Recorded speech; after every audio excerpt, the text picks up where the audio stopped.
everybody. Welcome once again to the Awkwardness Podcast, where we talk to super cool artists about the when and the why of their musical beginnings, and they share one of the first songs they ever wrote. I'm your host, Rose Sean, coming at you as always with Terence LeClaire and Tony Tancredi.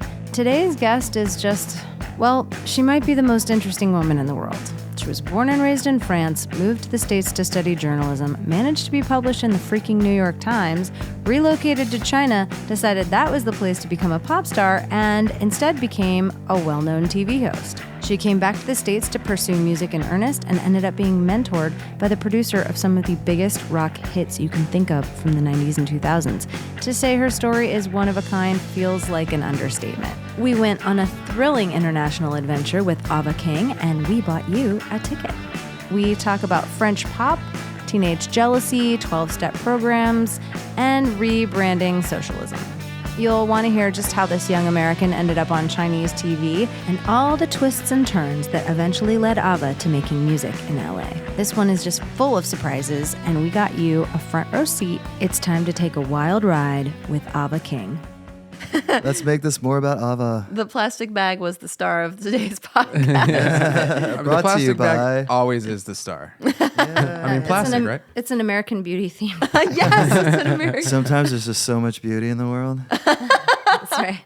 Yeah, you got to make a podcast about it. Ode to a plastic bag. All right. Does that movie hold up? I haven't Oh, seen yeah, it in a while. Sorry, I what? wonder. That's a good point. Does the movie hold up? Does American Beauty hold up? Have you seen it recently? I've not seen it ever or recently, but maybe it's Ever? time. Yeah, it's a lot of things I haven't. Well, I haven't grown up in this country. Not that that's an excuse, but there's a lot of things I guess I haven't. Like the Rocky Horror Show. Oh, wow. Yeah, sure. Oh, wow. Yeah, Yeah, that's such a that's cultural touchstone super- for weird kids. We It's gotta have a a very movie night. U.S.-based kind of like experience. But yeah, welcome, Welcome, Ava. Ava. Yay! I'm Ava here. King. We'll Welcome get to into all Awkwardness. this. Yeah, welcome to Awkwardness. Yeah. So there is so much that we want to cover with you, but you know, we like to start all the way back to the beginning of music for you. So I understand you grew up in France. Yes. So I was born, raised in Paris. Paris. Paris, oui. And yeah, I was born in Chinatown actually, which ends up being a little bit of a kind of foreshadowing of the future. and grew up in a town with.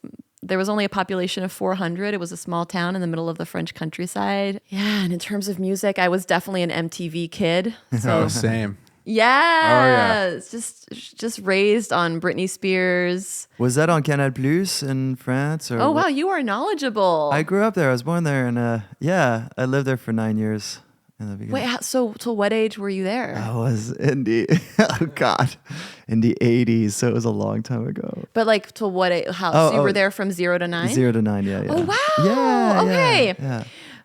So MTV, non, c'était pas sur Canal Plus. It was 5 or something, or It was that's like there what was I had.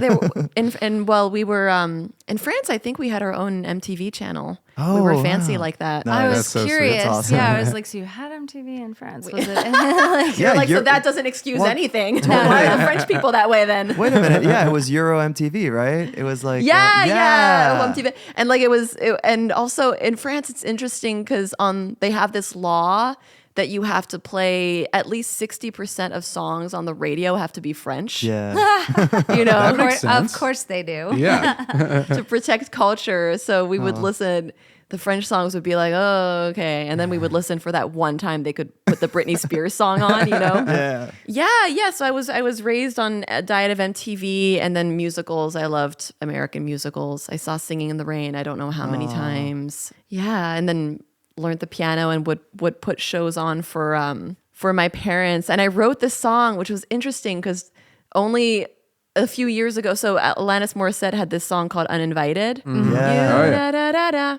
And then a few years ago, actually, my mentor was the producer of Uninvited. Whoa. So it kind of came full circle, and he was kind of showing me like the song and telling me the story behind how they produced that whole thing. But That's when so I was little, exciting. it was so cool. Yeah, but when I was little in France, I remember being like, oh my God, this melody is so good. And playing it for my parents. And they were like, that's so cool. And then years later, I was like, oh, that's uninvited by Alanis Morissette. Oh, that's amazing. But that like recording is so sparse with like the little piano. It's like individual notes, like doom, doom, doom, right? Like it's kind of like, and her voice is just like so haunting. Yeah. I love that you kind of manifested for yourself, like, oh, one day I'm gonna meet the person who like did that. Yeah, I've Without had even known knowing, then. Yeah, I've had a lot of things like that in my life where I'm just like, okay, well, I guess this is my experience. It's been really magical, honestly. So you thought you wrote Uninvited? Yes. That's beautiful. So that That's technically is beautiful. my first song that I ever wrote was Uninvited by Alanis Morissette. That's it. Everyone starts somewhere, you know. Yep. So you were already making forays into writing though at what age?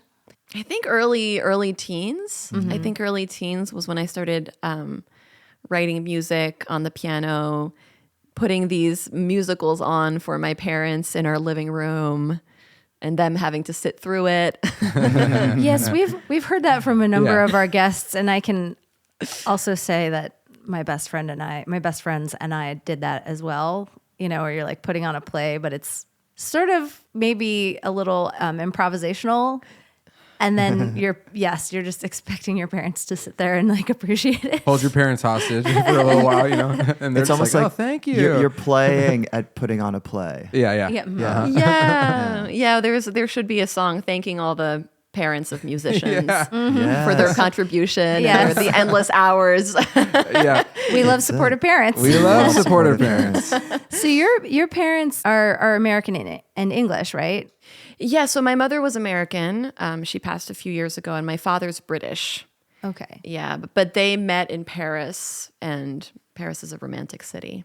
So that's where I've the heard. magic happened. Yeah. That's funny. My parents, same. Like, Same. they're people who met in Paris and had kids, and they're like, let's stay here for a bit. Well, it's such a great place this is a complete outside topic, but it's such a great place to raise children. I mean, I had pony, like horse classes for $7 a class. Wow. Whoa. The classes here in LA cost $80 a class. Good Lord. That's awesome. Jeez. Yeah. So there Wow. was, and all the music classes in France are free. Oh 'Cause my well, goodness. maybe it's like maybe you contribute, I don't know, €5 or $5 a month or something like that. Oh my Nice. gosh. Can you imagine? I here. can't. I truly can't. Yeah. So it is actually, our parents made good choices. I know, right? It's funny, like when you're a kid and stuff's just there and you don't really think about it. And then you, as an adult, you're like, oh, that's how that happened. And that's Like, oh man, communism is good sometimes. yeah, I know. Why is socialism such a bad word in this country? But change the name to like free stuff for people. yeah, Vote I know for free that stuff for people. Yeah, that Yeah. kind of changes things a little bit. But so your parents were kind of encouraging you to do it. It seems. Yeah, very encouraging. Yeah, and along with the French system, that's again so many classes. Like if you don't know what to do with your kid and you have to work a few extra hours, you just drop them off at the Conservatoire de Musique, which is the music conservatory. And yeah, we just spent 2 hours every night there, like a few days a week, just learning music theory and operatic singing and Cool. Casual. yeah, just Oh, very yeah. cash, Just very some opera. cash. Were you putting yourself out there at all, like in your early teens for music, or were you just was it just kind of something you were doing at home for fun? No, I wasn't really putting myself out there. I mean, my mother at one point had toyed with the idea of having us go on this show for kids got talent or something Yeah. like that, but no, it never materialized. Yeah, kind of the first. Well, I don't want us to skip ahead, but no, not really. Hadn't really thought of putting myself out there. And when I thought of going to school, I didn't even initially think of music. I just thought, oh, I'm going to be a journalist. So I studied journalism and East Asian culture. Oh, cool. You were like planning on studying journalism ahead of going to school? Ahead of college? I think so. What Yeah. what inspired that? I was really into, well, I've brought some fantastic, beautiful samples of my writing. Oh, I'm very excited. Thank you. We love that. We live for that. They're Photos in all the show here. notes. I love the kitty diary. Oh, yeah.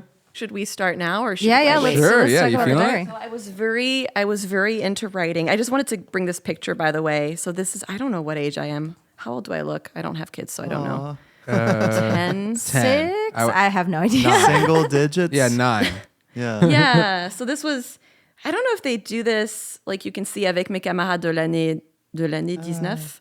like That's Friends of the Year 19 yeah. or something like that. Yeah. This is in primary school. Come But on. I don't know if they do this in the States, but like we had yearly class pictures. Oh, yes. Oh yeah. Okay. yes. Oh yeah. So cute. That was Yeah. a fun day. I remember that as a kid. The class photo. So I had mentioned to Tony on the phone that when I was little, I had written a very dramatic, beautiful, emotional poem called "Nature Calls" about a horse in nature. But I somehow that masterpiece has, has been washed over with the tide of history. But I do have this. This other masterpiece called The Silver Brumby. Oh, beautiful. that I is- do yeah. love the cover art. Same. Yeah. And I don't know why, but I decided obviously this cover art has to be mine, right? Yeah. Yeah. But Check the show notes to see. but Yes. on the back I wrote that the cover illustration was by Peter Archer. Oh, sure. So I maybe even then I knew this wasn't my best work. So you just made up a name. Yeah, and I decided to attribute it to somebody else. No, but that's good. Peter Archer. It sounds like, like fantastical. Like, Yeah. maybe he's an elf or something. Yeah. Oh, here is a letter I wrote to the Tooth Fairy. Okay. Ooh. This is some of my best writing, I must admit. Dear Tooth Fairy, I have just lost a tooth. For once, I would like to try my sister's technique, having the penny and keeping the tooth. Do not worry, I have had good nut as grades. I have had good grades at school. Signed. Oh, it's in French? Do you mind reading it in Whoa. French? Oh, well, there's only one word in Oh, French. okay. Good nut. Nut. Nut. Les Good bonnes nut. notes, yeah. Oh, Yeah. right. Good grades. Oh, how funny. That's hilarious. It's very official. I hope the, Tooth Fairy obliged. It was notarized, as you can see. Good, There's lots yeah. of official stamps on this. Yeah.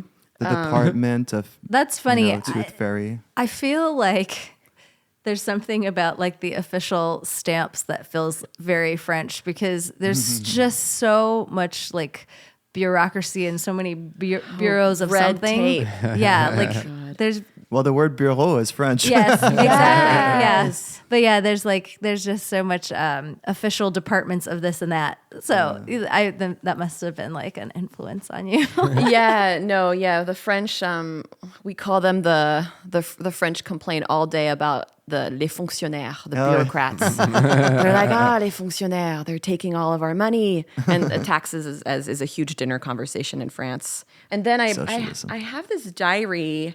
Now I know the kitty I know, diary. The little kitty diary. This was my first diary ever. So cute. Yeah, it was really cute. It's got a lock on it. I know it's got a lock, and it's since I've made good use of it, as you can see. Yeah, it's Things overstuffed jammed, yeah. with like notes and stuff. Yeah, all of this is disorganized, but I did manage to find a note from when I was 12 that is basically talking shit about people in my class. Oh yes, let's hear it. I was a gossiper. I'm reading all the notes. I'm just like, You're a journalist, Yeah. Like, let me tell you about this classmate of mine. I don't know. Report. It goes, Dear Diary, today I have my opinions Ooh. on my parentheses ancient friends at school. So you can see like my English then wasn't very Yeah. ancien. Like I would do Yeah. a lot of Franglish, like translation Yeah. of French into English. You are well aware that you should keep this chapter secret. Oh, man. First of all, we have a complicated case, Allison. I love Poor it. Allison. What did I say? I mean, I'm actually like I'm digging in. She is in the sort of same situation as I am. Well, she was. Her little brother died. No. And I'm like, I had never had a sibling die, so I don't know what I'm talking about. Whoa.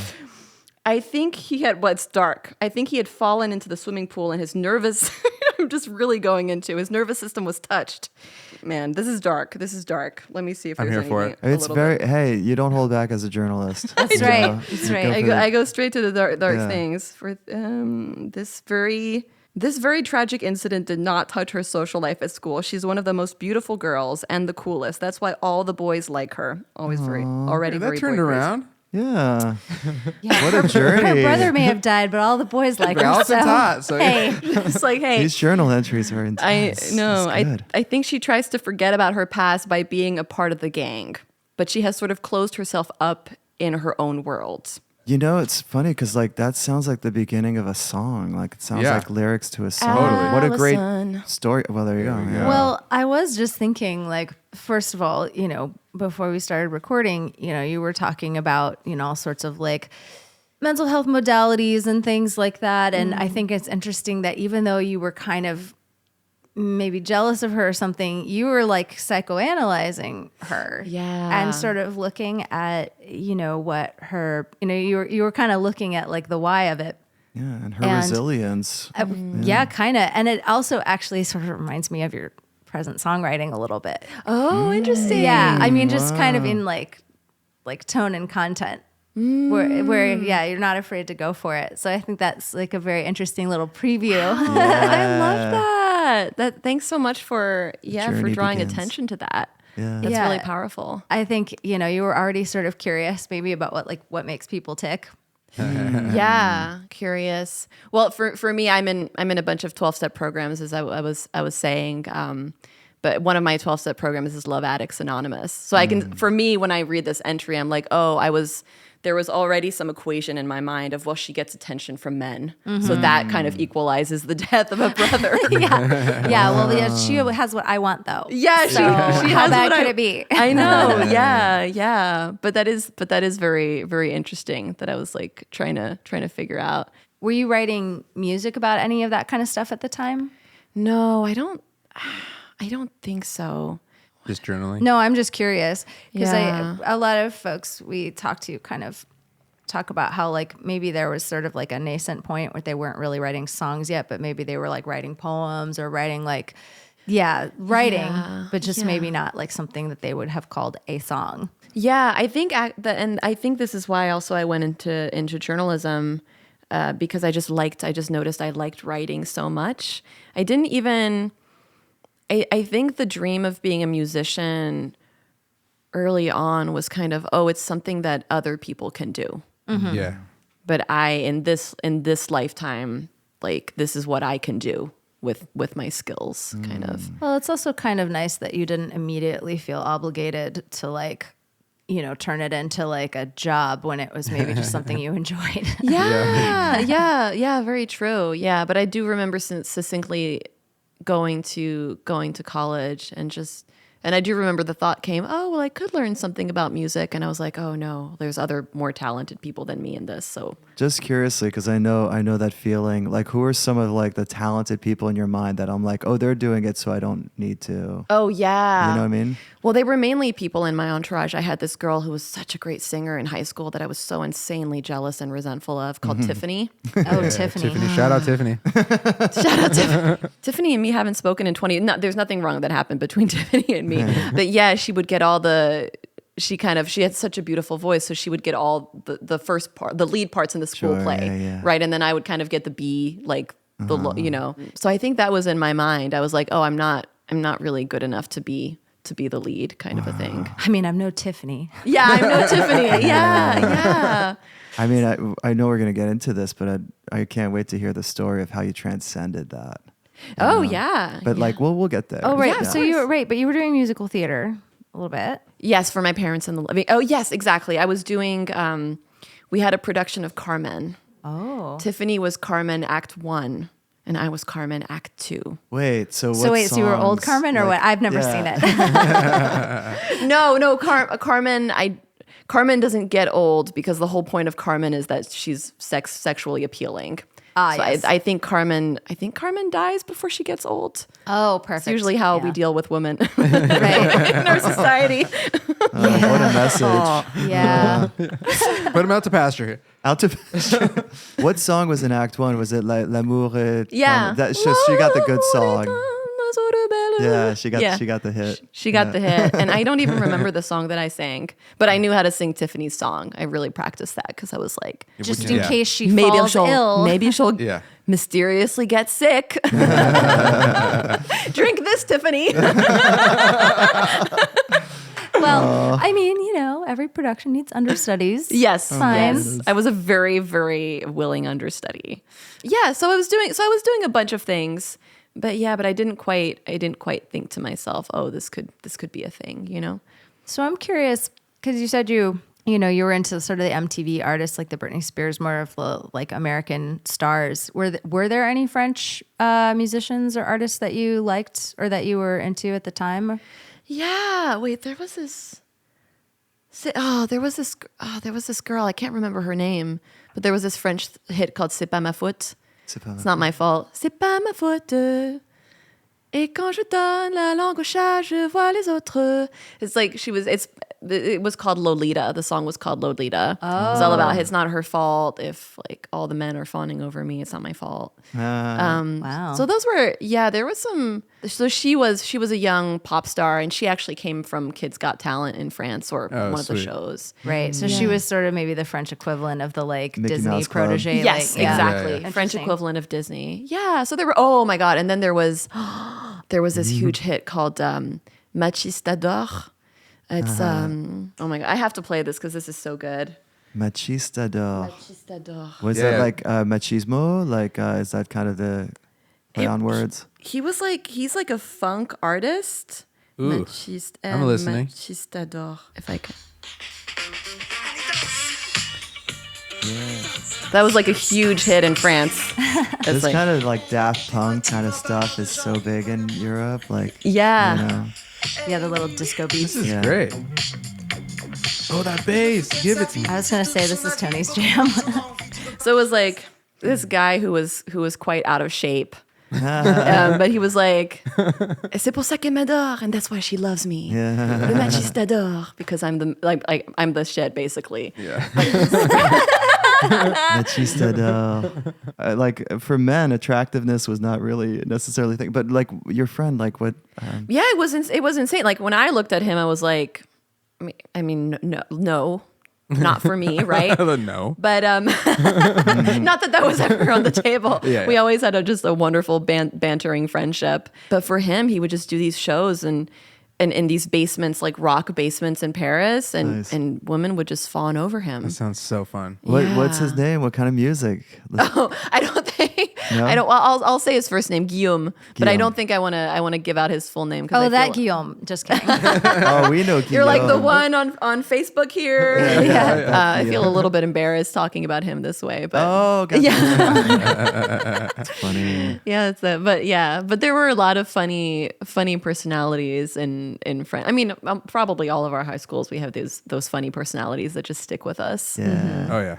I think what's kind of interesting, like, because most of our guests were raised in the United States or Canada, and so it's a fairly similar story, more or less, and certainly like same cultural influences and all that. But I think is interesting about Europe is that there's obviously plenty of American influence, so you're not aware of the Britney Spears or whatever that is of your time, but then there's this also like other very rich culture that folks in the US may have absolutely no idea about, which is kind of why I was asking you about like which French artists were like were you listening to, because I mean there's a very good chance that no one here would know anything about them, even if they were massive stars in France. Yeah. We had a lot of, for some reason, I think, and this is a motif that comes back, I was really interested in comedy.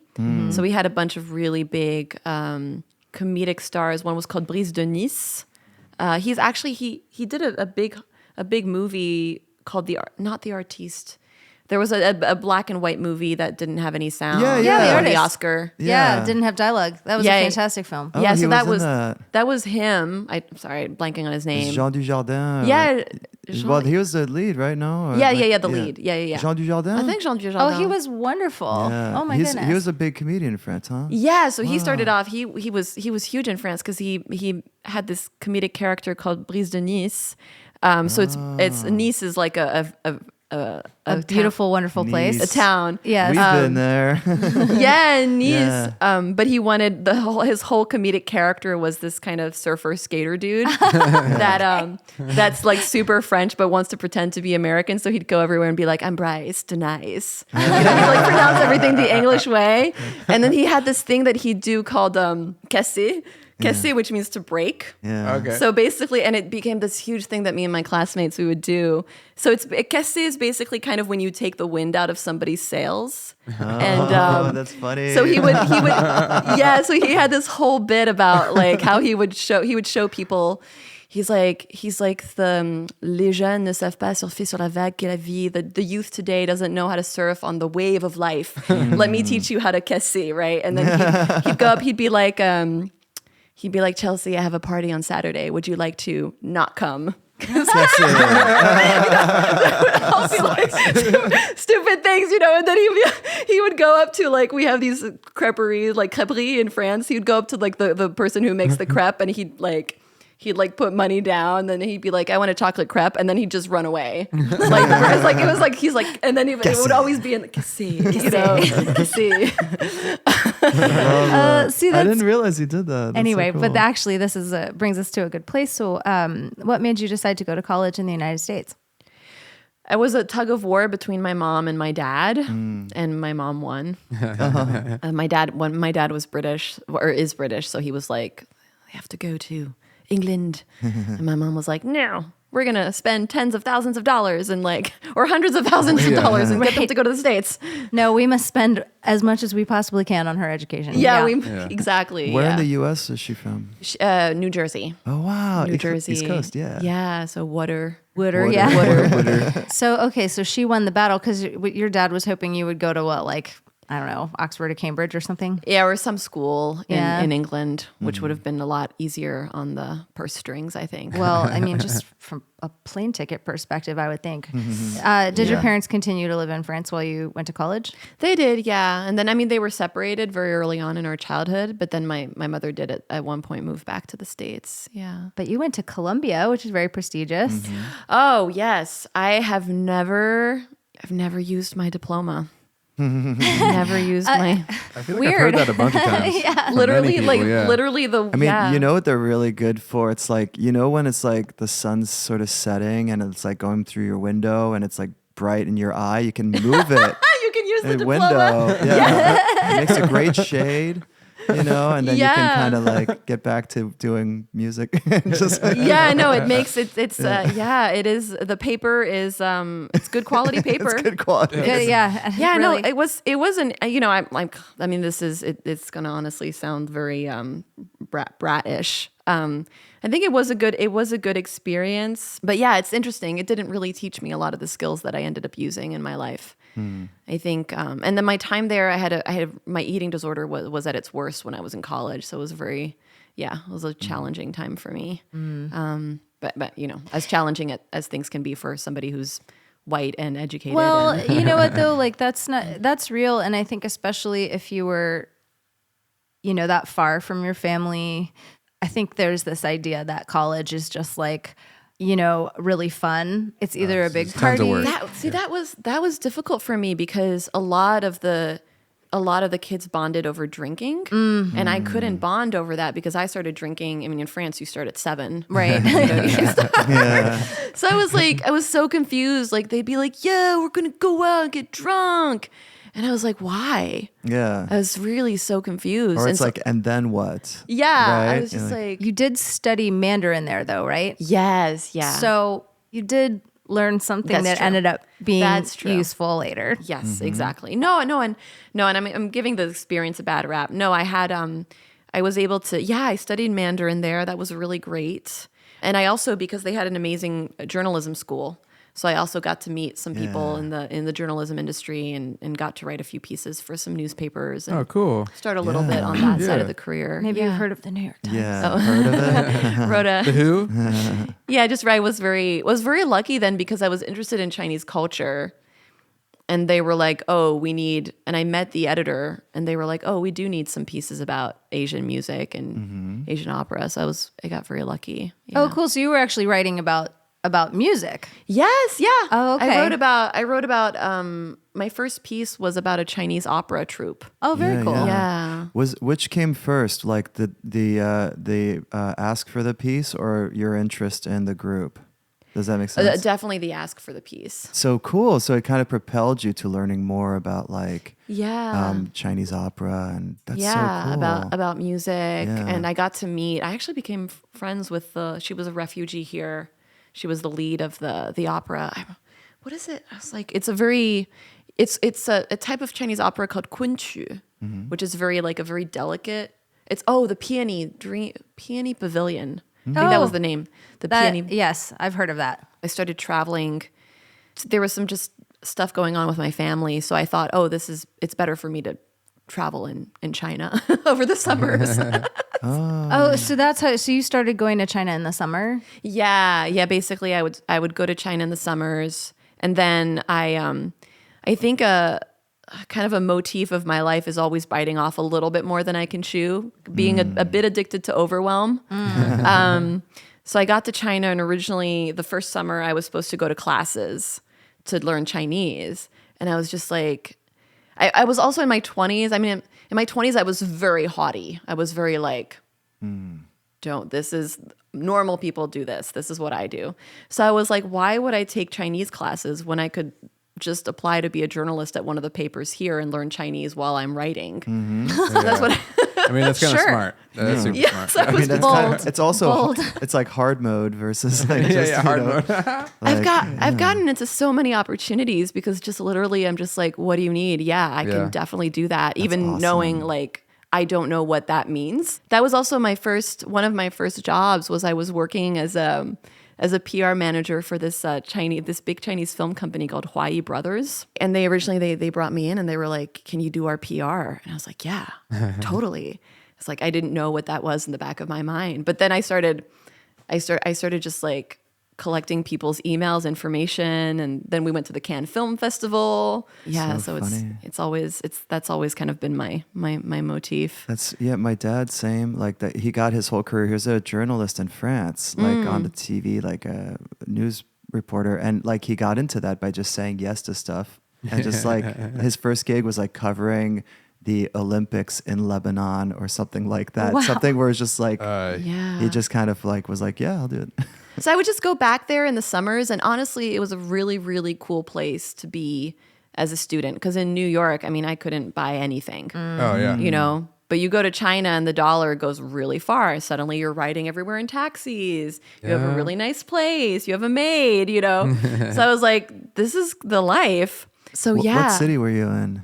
So I was in Taiwan initially, and then I discovered Beijing, and I was like, Beijing is like even more Chinese. Yeah, and then I just really enjoyed my life in China. So then I moved there, and it was really interesting because at the time my dad was like, "Why would you move to a developing country? Like this is silly. Like sure, I'm comfortable. Like we're great with you learning Chinese and doing the whole journalism thing, but you moving to China, it's just silly, right?" But then the Olympic Games happened, and then out of a complete fluke, I became the TV host on like the most watched show of the summer. That's so cool. It was so insane. So when my parents came to visit me, suddenly people on the street were asking for my autograph, for pictures with me. They were like, "What is going on here?" That's so cool. You sent me some clips, and we're gonna put those in the show notes as well. It's really cool to see you up there just doing it, killing it. Yeah, no, it was such a wild ride. Yeah. So your Mandarin must have been really good. It had to get initially. Oh my God. Well, this is the thing. Initially, it was not. Initially, the way I got on TV there was I wanted to be so when I got to China, I don't know why I had this thought, but I was like, I can become a pop star here. Yeah. This is what I'm going to do. Who knows? So I started this blog called Follow the Steps of Ava Becoming a Pop Star in China. So literally just me blogging about what I was doing every day. And maybe there is something to this manifesting stuff. Yeah, 100%. Yeah. And then a friend of mine said, "Hey, they're looking for singers. They're interviewing people in this hotel room at midnight tonight. Do you want to go?" And of course, I was like, At "Yeah." midnight tonight? At midnight? Is that normal for that? Apparently, so in the States that wouldn't be normal, but apparently in China that's completely normal. To just interview people at midnight? Yeah. That's awesome. Well, it shows you really want it. If you show up at midnight. It's very immersive. It's a whole experience. Yeah. But basically the producer was there in the hotel room and he's like, "Are you here for the hosting gig?" And I'm like, "No, I'm here to become a singer." And he's like, "Well, we only want TV hosts." And I'm like, "Okay." And yes. And then he was like, "Do you have an introduction of yourself?" With the one pagers and I was like, "No." And he's like, "Well, all of these people do." Like there was like a stack of them. Whoa. 200 or something. And I'm just like, "I'm sorry, I don't know. I haven't prepared anything." He's like, "Well, I'll call you in a few days."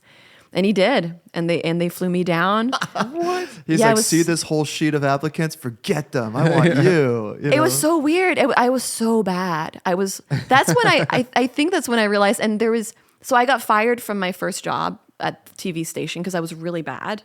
But then somebody from the national station. Like, wait, bad how though? Like just what was like? bad, Language or everything. Oh, like just didn't know how to be on camera or any skills. Yeah. So because being a TV host, I realized then that there's a lot involved in it. Like, so you have to kind of, first of all, your skill with language and with humor has to be off the charts. Like Mandarin was like I knew some, but it was literally like not. And then you have to have your instinct. You have to know when to come in. You have to know what to say. You always have to. There's different types of hosts, but some hosts, the hosts that are really paid very well, they can basically take an entire conversation and summarize it, and they know exactly where the show goes. As a host, you kind of direct the energy. I was floundering. I was just like... Oh, gotcha, yeah. But I got fired from that first job. And then the national station producer came in and he was like, "I want her." I do not know why. Give me the floundering host. Give me the one that knows not what she is doing. And then I got on that show that ended up being one of the most watched shows. So cool. Wow. And then I was so bad. There was even like a petition online to get me off. Oh, they no. were like, "She is so awful. Please get her off. We don't even know why." Put it on your fridge. I know. Yeah. Petition? That's too far. It was intense. That's crazy. It was intense. Yeah, I would definitely have moments where I would cry throughout that summer because I was like, "Wow, I am just so bad at this." I would even go to the producer. I'd be like, "Do you want me off the show?" And he's like, "No." And all of my, like the friends at the TV station were like, "We don't understand why you're still on that show." Like there is no. So that kind of started. I think that kind of started this delusional belief system in myself that. This is going to sound really bad, but it maybe kind of doesn't matter how good I am. Like I just show up and then. Well, I mean, people just love you. Maybe it's your aura. Yeah. I don't know. Well, what somebody said, she was like, "Actually, the reason why they're keeping you on the show is because people hate you." So it's like for ratings. Yeah. And she was like, "Wow." She's like, that's brilliant. As a TV host, she says, if everybody loves you, you've completely failed. Wow. She said, if everybody hates you, you're half there. She said, if half the people hate you and half of the people love you, you're a star.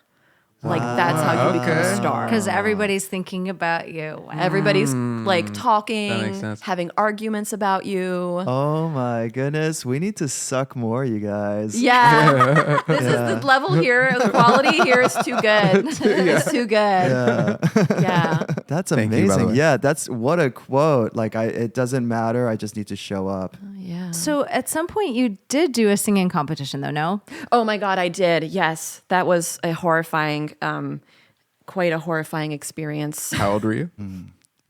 I did. I was in my late 20s. Okay. I was in my late 20s. I had just, so basically it's so weird. So the apex of my fame in China was when I did this diving show. There was this show in the States called Stars, the High Dive, where they would put celebrities on the high dive and then basically just watch them fall off kind of a thing. Oh, God. I have to see this right away. What was it called? What was the title of it? So, in the States, the show is called Celebrities, the High Dive. Oh, yeah. Or Stars in Danger, the High What's Dive. the point? But in Mandarin, like Yeah, what is it? God, even that was so crazy because there was two versions of the show because the TV stations there were always vying for like new, just new material to try, right? So they both decided to copy this show, and then there was a huge war, like a PR battle between the two shows. It was like a whole thing. 跳水, I forgot what the name was. 跳水 something. 跳水 is like diving in Chinese. That's awesome. And so that was kind of it was weird because people knew my face from TV, but I wasn't like a star, right? But because I was kind of the only foreign girl, and they kind of wanted a white girl in a bathing suit on that show, so they're like, "Oh, she's pretty much the only one we've got. So let's do her. Let's have her come on the show." But then what happened was that because the people on the show were such huge celebrities that immediately my my celebrity status was like, oh my God. And the other thing was that I turned out to be quite insanely good at diving for some reason. Whoa. So weird. I mean, not good in like a Olympic competition kind of way, but just like I could get on the 5-meter board and do stuff and like. So you'd have to host and then dive? Like I'm just imagining you with a this show microphone sounds being crazy. like, Jun Hao. And then you just like dive in the pool. Well, so I wasn't the host. Now I'd gotcha. become a celebrity contestant. Oh, so it's like Big Brother, Dancing with the Stars type thing. Dancing with Exactly. the Stars. Yeah. So I'd done enough hosting for them to be like, okay, she could kind of pass as a celebrity. Got it. Let's Nice. And it was so weird because I was the least famous person on the show. But then because there were all these other celebrities, but they weren't that good at diving, so they all wanted to be paired with me. Oh wow. Because I was good. It's just so random. Like also I realized fame has nothing to do with anything. Yeah. Fame is literally like, because and so after that show, that's when a lot of people in China started to like know my face. Yeah. I mean, I'm very grateful for the experience because again, I was never like a huge celebrity, but it kind of gave me a big enough taste of fame where I was like, wow, this can really be a living hell. Like, because first of all, I had my eating disorder was even more exacerbated because you're in front of the camera all day, you're scrutinized, your measurements are taken, you're very judged, as a woman. Your measurements are taken? Yeah, because they need to make fittings for Oh, fittings. sure, gotcha. That makes sense. And when I started getting over my eating disorder, I had a lot of comments on my social media over there being like, "Congratulations on your pregnancy." Oh no! Oh wow! Hoo-ha. Yeah, so you're also extremely isolated because you can't really have any real friends because it's kind of that thing that Trevor Noah talked about where people know you but you don't know them. Oh, sure. So they're always, and I've had that too here with people that I've met who are like, for me, who are famous. And I've had the opportunity to develop friendships with them, but it's just awkward because I'm like a fan or I'm like, so it's this weird thing. And then you start becoming this, you start becoming a little, especially with women, you start becoming this pawn that people can use you for different things.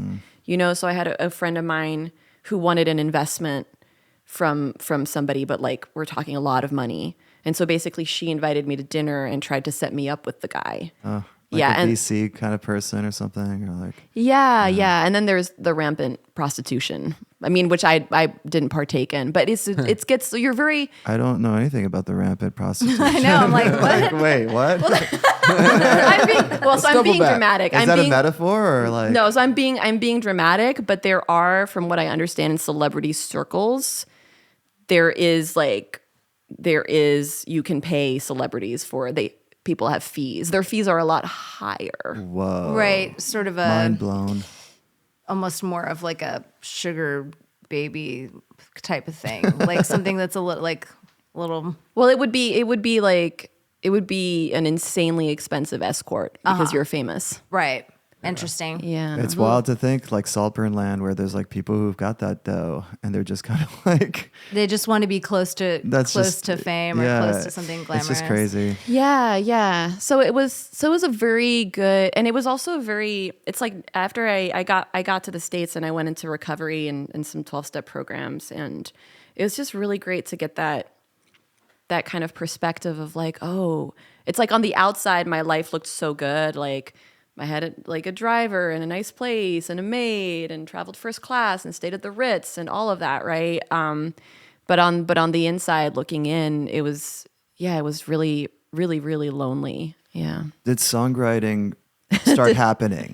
You know what I mean? Where's the music in all of this? I know. Right? Let's bring it back. No, I'm well, just I kidding. was going to ask you because you were doing a lot of singing. Yeah, singing. Was it your own songs, or did you start writing songs? Or Yeah. So I wrote one. So one of the songs I think that we'll play was the. I mean, it's definitely not the crown jewel, but it was a song that I wrote that did well because they want foreigners on TV saying China's great. You know. Yeah. Oh yeah. So I wrote a song called "The Chinese PR. Dream." Yeah. You know. You want to set it up right now? And we'll play? Yeah. Sure. Yeah.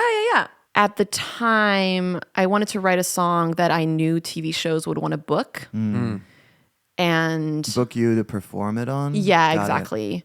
And I knew that Chinese TV loved having foreigners on that talk good things about China. Oh yeah.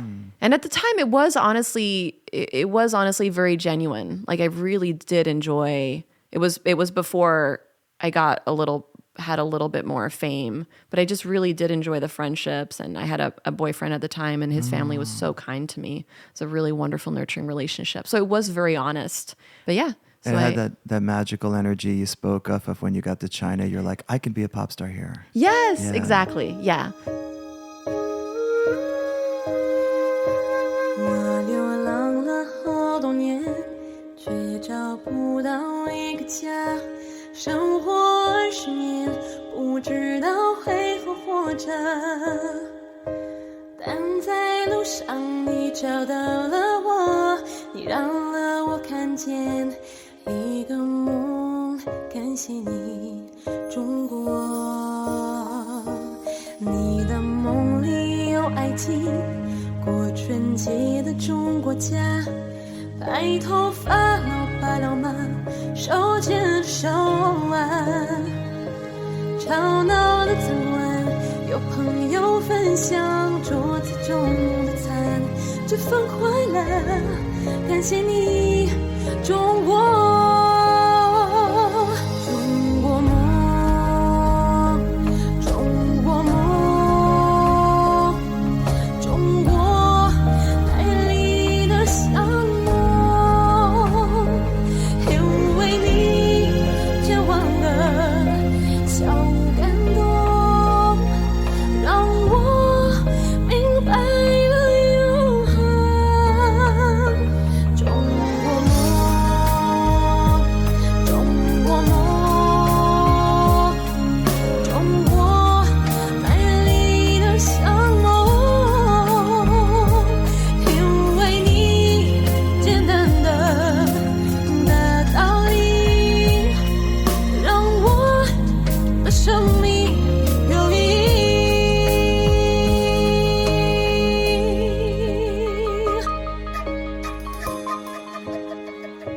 你的梦里有谦虚，三人行必有我师。你教我学会做人事，一辈子目的。我每天在努力，可是不在意这意。你挑战我，感谢你，中国，中国梦，中国梦，中国美丽的向往。因为你千万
Jun Hao. That's so 真好 awesome. My tones need help in Mandarin. So you were definitely like kind of getting to be more of a musician at that point. I mean, was this, because you said you wrote and produced it, were you like, was this kind of before or after you started taking like the online classes? Oh yeah, good point. So I actually for this song, I got somebody to produce it. And then I think it was towards the end of my 20s. So I did that singing competition. So the reason why I was talking about the diving was because that gave me enough fame to then want to leverage that for a singing competition. There we go. Which was disastrous. Disastrous. Yeah, I got on it and a lot of it's interesting, right? So I got on it and I was like, for my audition, I was like, oh, I'm going to do this like sexy dance and they're going to be wooed. No, there was an article in the paper the next day that was like, Lascivous, awful Ava does this dance and like... Wow. Yeah. Harsh. Yeah. Put it on your fridge again. Exactly. I've got so many things about me to put on my fridge at this point. Oh, like it was too sexy. I think I would translate it to like tawdry lasciviousness or like lasciviousness. Yeah. I don't even know what that means. Someone's gotta tell me. Like she's trying too hard. Oh wow. Like kind of a thing. Rude. Yeah, so rude. That's rude. So I did not make it far in that competition, but I don't know why that didn't. I mean, of course I cried when I was eliminated. Oh my God, that was also the other thing. I don't know what they do in competitions here, but that competition was a format that came from Korea, and so in Korea, what they do to get drama is they sleep deprive you because they can't make you drink. Like Bravo shows just make people drink. Yeah. And that's why it's crazy. Yeah. And they can't do that, so they just don't let you sleep. sleep. They just sleep deprive you. So you start. How do they sleep deprive you? They would meetings at midnight. Meetings at midnight. Yes. They would move us to different places to wait to audition, but the wait lasted the whole night. No. What? Yeah, it was very American CIA torture tactics kind of thing. That is like what? Supremely calculated and not great. And so like the contestants, everyone's kind of like just going crazy. Like just with these. Everybody's sleep deprived. Everybody's starting fights. But yeah, so I got eliminated pretty fast from that show. But I don't know, for some reason that really, that was when I kind of started thinking, oh, maybe I've kind of reached the limit of what I can do here in China. It was funny that I didn't think, oh, maybe I'm not talented enough. I was just like, oh, maybe this just isn't the right place for me. Yeah. Hit the ceiling. Good. Yeah. So then I was like, oh, I started planning my return to the States. I was like, maybe at early 30s, late 20s, I was like, maybe I can make it back to the States and start over there again. Mm-hmm. And I thought to myself, I was like, okay, as a singer, I mean, I'm delusional in different ways, but as a singer, I was like, okay, I've seen America's Got Talent. I've seen The Voice. Like as a singer, realistically, I might not cut it, being able to just do that professionally right off the bat. And I was like, I kind of have to earn money somehow. So I was like, okay, what's the biggest barrier to entry skill? And I was like, okay, production. Production is the biggest barrier to entry. So that's why I started going to the Berklee School of Music, but they had online classes. Yeah. And it was very weird at that time. I'm spiritual. I do love thinking that I have a God or an angel, but at that time it was very difficult. It's still very difficult to get money out of China. So for me as a foreigner to send money out of China back to the States was really difficult. How come? It's like you could only send like $500 per week or something. Wait, really? What? Like even if you have a bank account there, Yes. you can't. Yeah. Whoa. It's very regulated. But there was one loophole, which was PayPal. PayPal was the loophole, and Berklee Online, they took PayPal payments. What? Nice. So that's how and at the time I had savings from my career, so I just basically took almost every single class they had in their online program over a couple years. You came back to the States, and I think you went to New York first, but maybe we can skip to LA where you met your mentor. Yes. Can you talk about how that happened? Yeah. So as all good things start on dating apps. Which one? I'm being a little bit dramatic again, but this was we love it. So I got to LA and I was like, I've got no friends. How do I make friends? I get on Bumble BFF. And I made a friend called Melissa, and then she at the time had a friend who was a producer, and then he at the time had started talking with this agency called First Access. And then so he kind of played them a few of my songs, and then they were like, oh, we're interested in meeting her. So I had a meeting with them. At that meeting, there was an intern called Charlie. And so me and Charlie developed a friendship, and then I attempted to negotiate my own contract with them, and they did not like that. So then they were not interested in working with me. I mean, there was a lot of different other reasons, right? But me and Charlie continued, like, develop this friendship. And so he said, oh, I think you should meet my dad, you know, because maybe he could teach you some stuff in production. So his father ended up being Rob Cavallo. Yeah. Yeah. Green Day, Paramore, who else? Like a lot, yeah. The Goo Goo Dolls. Everybody The rocked, 90s, basically. We love the Goo Goo Dolls on this show, by the way. All of the 90s. Yes. No, I was really grateful. Their family really kind of took me in and befriended me, and and he was really kind. You know, he just said, oh, there is a real dearth of female producers in the industry. So he's like, I'd love to teach you a few things, show you the ropes.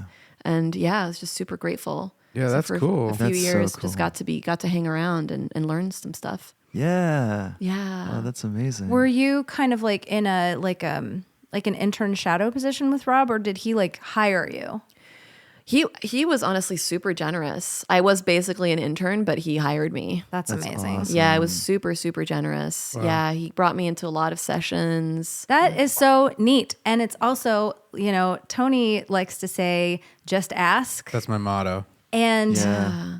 I mean, it's fun. I mean, this is actually one time where you kind of didn't ask, it found you. But I mean, it's just, I think like your whole trajectory is kind of about just being like, well, why not? Why Yeah. not me? You know, why not me? And I think that's great. Because I think a lot of us, when we're really intentional about an idea, we'll talk ourselves out of it. We'll tell ourselves why not, Yeah. you know, but you know, sometimes just show up and see how it goes. And sometimes you get to work with Rob Cavallo. Yeah. And you show up with, like, for me, a lot of it has just been being like in insane amounts of fear and just being like, fuck, Yeah. I don't know what I'm doing. And then just showing up anyway. And honestly, a lot of the sessions I didn't do well, you know, and that's okay too. That's tough That's learning, because though. the fear of sucking at something and sucking at something in front of other people is a powerful deterrent for many people. So I think it's very brave. I have, yes. And it has been documented in newspapers how badly I suck and on online More for forums. the fridge. Oh, More for the man. fridge. And your tawdry dance or whatever. Lash of his dancing. tawdry dance moves did not impress the judges. Well, but so You're amazing. let's talk a little bit more about you know, what you're kind of presently doing. Sex, money, God. Thank you. Let's talk about Sex, Money, God. Yeah, Yes. thank you. Sex, Money, God is really, really interesting to me, especially because, I mean, first of all, I love like an album where, you know, it's a whole piece of art together. But the sex part is pretty dark, really. And it's because you're like, ooh, sex, sexy. Oh, and the porn song. Oh, that's what it The was. porn song. Yes. Yeah. You know, you talk a lot about like sort of being observed and like social media stuff and the commodity of your body and things like that. I love that. I love that. Because sometimes when I write songs, I'm like, who's going to understand? Nobody's going to understand. And so it's so wonderful to hear somebody listen to the songs and it was like, oh, this is what I got from the songs. And I'm like, oh, yeah, that's amazing. Well, and again, it kind of, I think the way you write, I mean, it's pretty straightforward in the sense that like, it feels very contemporary to me in a sense that, you know, like the Gen Z songwriting is all like really kind of specific. You know, sometimes we were joking about Gen Z lyrics, how sometimes they're like really specific, but how it's like you're writing about like a very contemporary experience, you know, cell phones and social media are like in the song. They're almost characters. And it's just it's very bold. It's like, this is what's going on. And I really appreciated that. But again, like this, you know, when somebody says sex, I think people are automatically assuming that it's going to be like positive, like sexy. And it's like, actually, this is like kind of the darker side. Yeah. And then especially as it relates to money and God. Anyway, it's almost like it could be a rock opera. Oh, yeah. Oh, for sure. Yeah. Thank you so much. I really appreciate it. Yeah, it was kind of the album that I wrote through my recovery, you know, in various 12-step programs. And so, and thank God there's free 12-step programs for every area of life that's been affected by, you know, any kind of mental health issues. But yeah, no, I really appreciate your reflection, because that's exactly right. Yeah, sex for me, it has been very dark, because you know, just being a woman, right? That's kind of what we've taught to really use to get ahead, you know, or that was just what I kind of absorbed from the zeitgeist, that as a woman, if I'm hot and rich, I'm good, you know? And it's very distracting from finding joy and a fulfillment in ourselves. Yeah. Well, So and even if it's maybe not what you're pushing forward, it's certainly what some people are going to try to pull out of you as really a female public figure of like any kind. Yes. I mean, even if you have a cooking show or something. Yes. Oh, it's be pretty. Be pretty. Be pretty. Yeah. Yes. It's like, the Be Pretty song. Yeah. For me, it's a song written by a sort of an older male figure.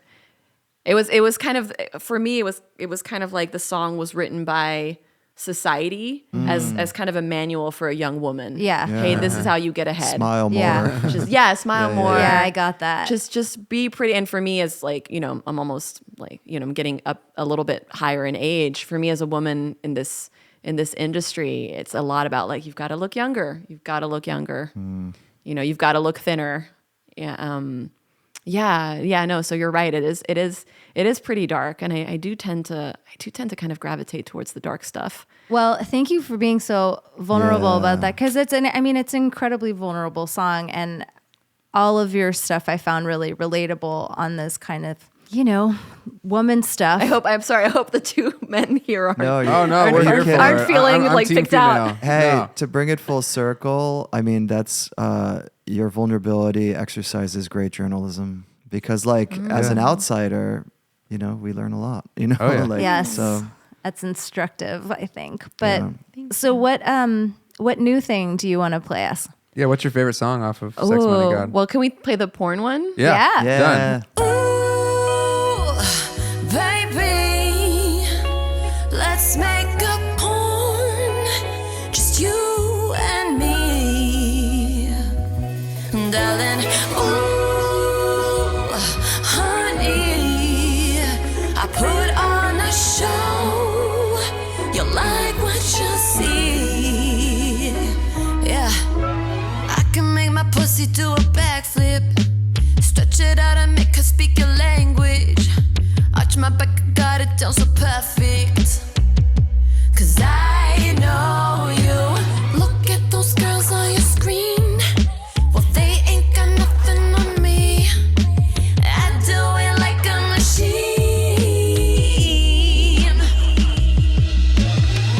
and I'm feeling so lonely, here naked under your body, here wishing that you look at me and see me, but I don't wanna be needy. What you want, I'll give it to you from the back and front. Maybe if you're getting what you want, I'll like it, hun. Ooh, baby, let's make a porn, just you and me, darling. Ooh, honey, I'll put on a show, you'll like what you see, yeah you will, 'cause this for you, not for me, yeah this for you, not for me, and after you